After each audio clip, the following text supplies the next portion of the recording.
So thank you for having me here at this magnificent conference, and I am awed and inspired listening to these magnificent papers.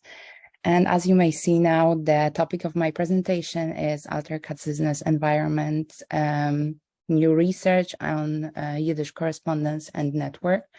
And the aim of this presentation is to really briefly show a few examples from an extensive selection from the available epistolography preserved after the death of Alter Kacyzne. And as far as I know, this intention is the first attempt made in the Yiddish studies community to consolidate his correspondence, and which remains the only, for me, reliable means of supplementing or even creating or building from scratch a full artistic biography of this artist. And when I was thinking of this conference, I thought of a cornerstone of biographical Yiddish studies.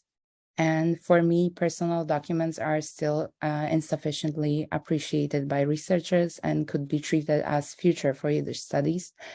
Moreover, they may prove to be source of knowledge about the reality that is incomprehensible in a macro scale. And as for me, EGOT documents focus our attention on people in all their aspects, and I try to show it that it is both from material, intellectual, or spiritual perspective, giving us the opportunity to show the general historical tendencies through the prism of an individual, in this case, Alter Kacyzne, or through one's interaction with social groups.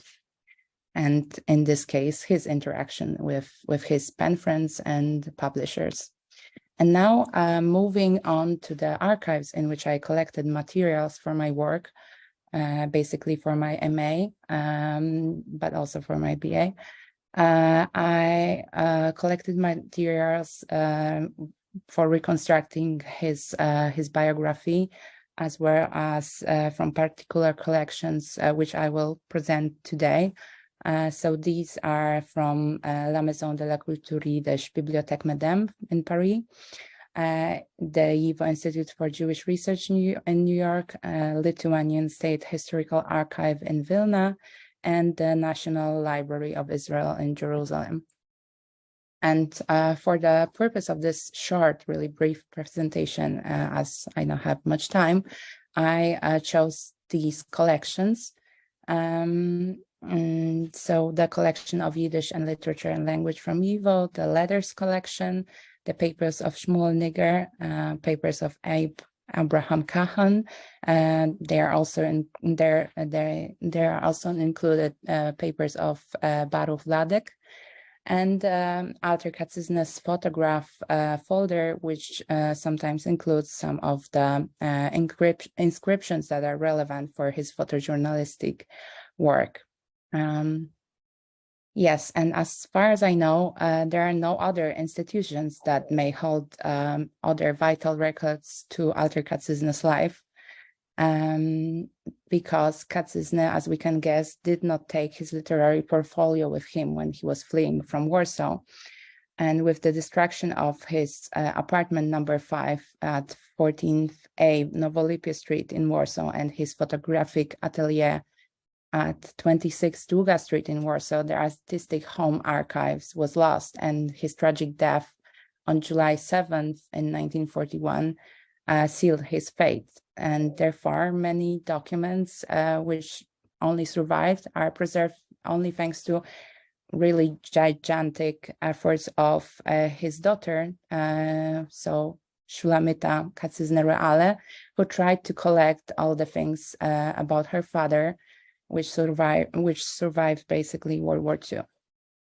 And it is therefore not surprising that, maybe I will still show the collections, it is therefore not so surprising that this correspondence presented here is only one-sided. Hence, in reconstructing this thread, I relied on the collections that are in possession of YIVO, for example, Shmuel Nigger, because there are letters sent to Shmuel Nigger by Kacyzne, so that's why it works like this.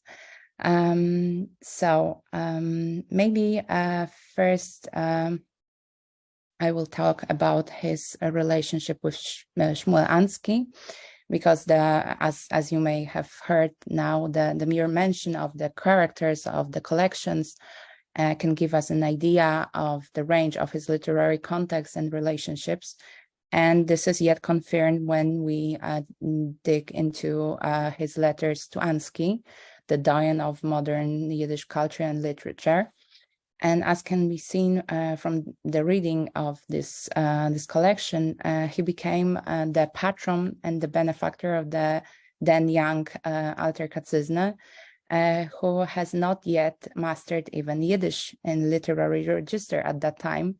And in fact, this specific letter, which I'm presenting here, convinces us that the first language of Kacyzne was Russian, and he even published his first stories only in Russian in newspaper edited by Ansky, which was Еврейский мир. And he writes here in this letter about a fire that destroyed Ansky's apartment and some of his archives, as well as that he, quote, received the sum of 30 rubles from him, and that he hopes that Еврейский мир will accept him into the publishing house in the future. And many years of correspondence, and then after Ansky's arrival in Poland, personal contacts between the both writers meant that after Ansky's death, Kacyzne became the custodian, we can say, of his memory and the guard of his literary legacy, especially with his work for the book.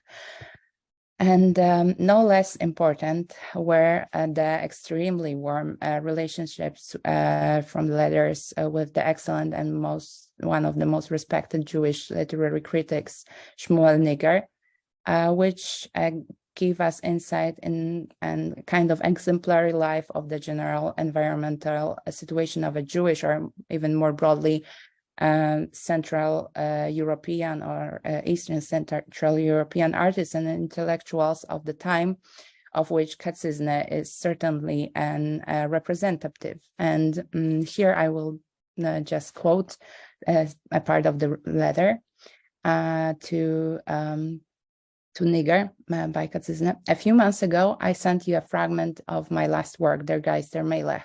You wrote back that honesty towards other writers and their works, which have been with you for a long time, did not allow you to print my text first. And since I am now sending you the second excerpt of the same thing, may I now know when it will be my turn to be honest with me, and the first excerpt of my work will be printed.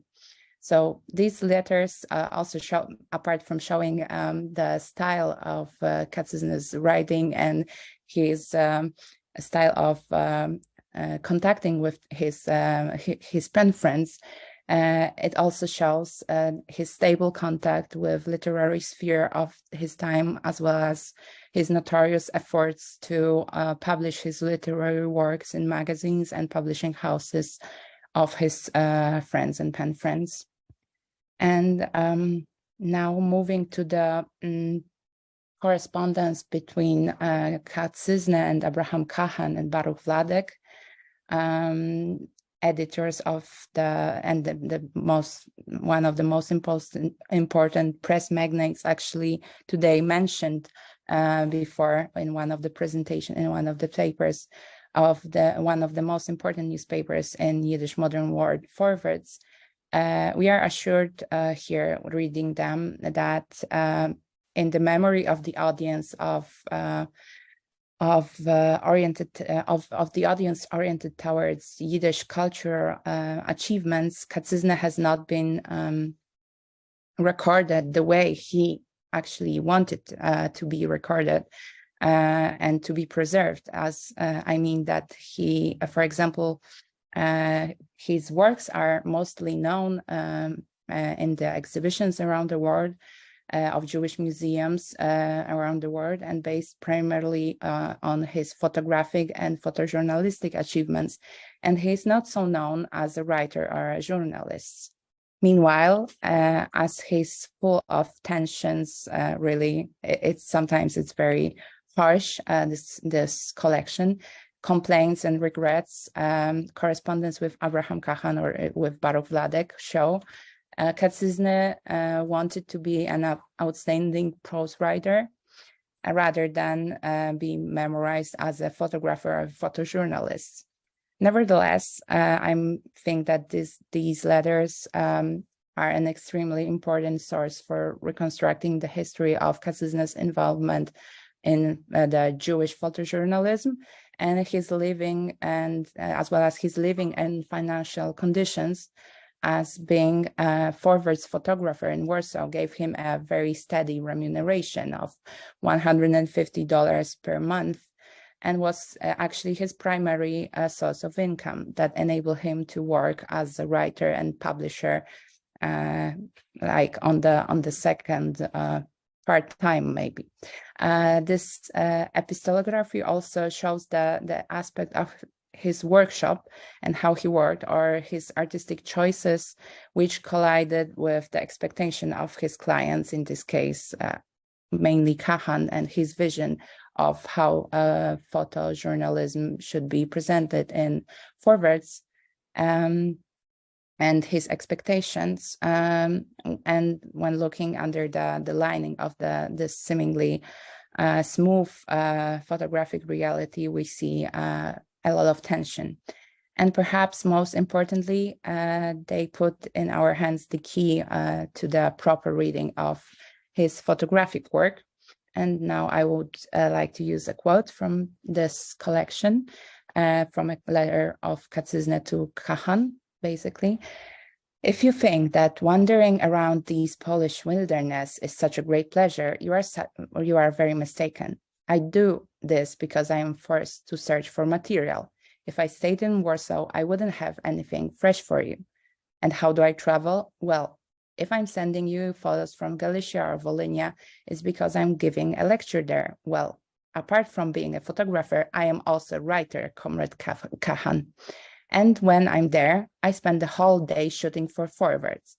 So there is a kind of resentment in this quote. I think you may hear it.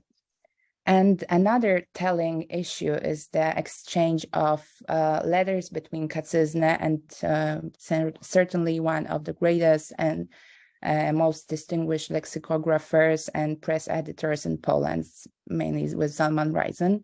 And what is mostly interested in about this collection, and for example, this collection of letters from 1934, is that Reisen did not hesitate in this extremely difficult historical moment to agree to Kacyzne's proposal to create a new magazine, which later took a name of Mein Rodindiker Film, which you may be or may not be familiar with, and which was published by Kacyzne by his own effort and with help of course of some publishers and his friends, but by his own effort and by his own financial distribution, was published through the 2 years between 1934 and 1935, and to which many other major Jewish literary world personas, such as, for example, Boris Kletskin, sign up. And here I want to quote once again Kacyzne, where he writes that today we finished our negotiations with Kletskin, with whom we entered into cooperation. He's going to Vilnius soon to talk to Reisen Senior, so the father of Reisen. So write to him to make sure that Kletskin financially supports our publishing initiative. And coming to an end, to the conclusion, I hope that presenting at least some of these results of my research and editorial work of these letters will become the basis of the thorough and in-depth, extensive analysis on the unjustly, in my opinion, forgotten and perhaps even disregarded figure of Kacyzne, a man whose life was both a reflection of the most turbulent and one of the most fruitful period of Yiddish civilization. So thank you all for attention. Thanks.